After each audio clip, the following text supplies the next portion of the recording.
This wasn't make-believe, like when we were young, running around like the Lone Ranger and Tonto or whatever, you know, shooting the baddies. This was real, this had actually happened. A soldier had been shot.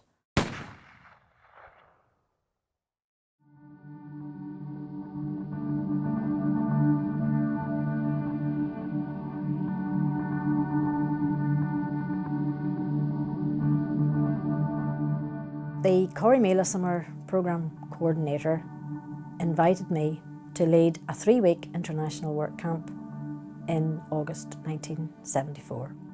The first 2 weeks of the camp, we were living in a Catholic Republican housing estate, an estate where there was every chance that you would be unemployed.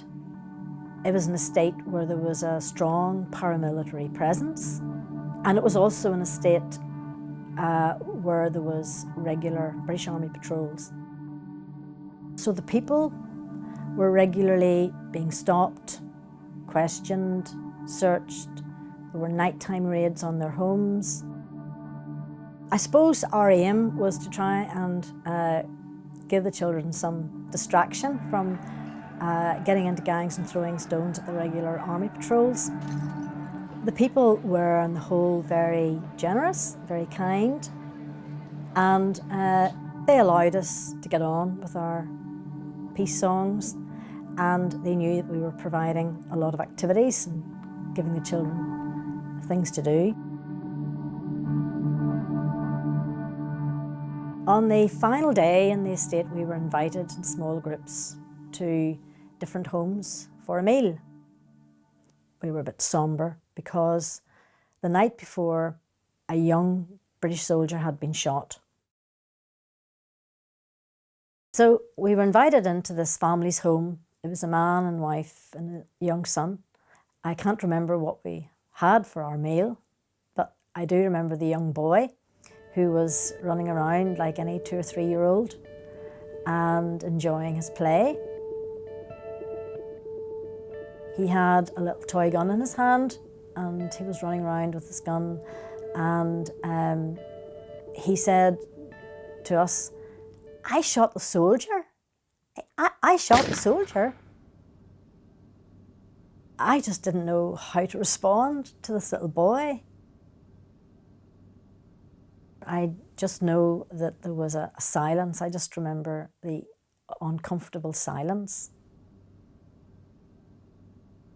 The other person with me said something like, "Oh, how can this be right?" and looked at the parents and said, "You know, why is he saying this?"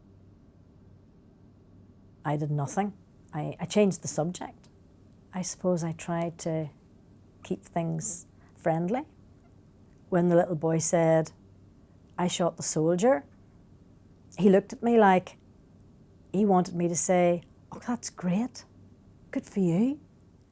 But I couldn't say that. And he was only 2 or 3. Neither could I say, "That's not a very nice thing to say." And you were in somebody else's house.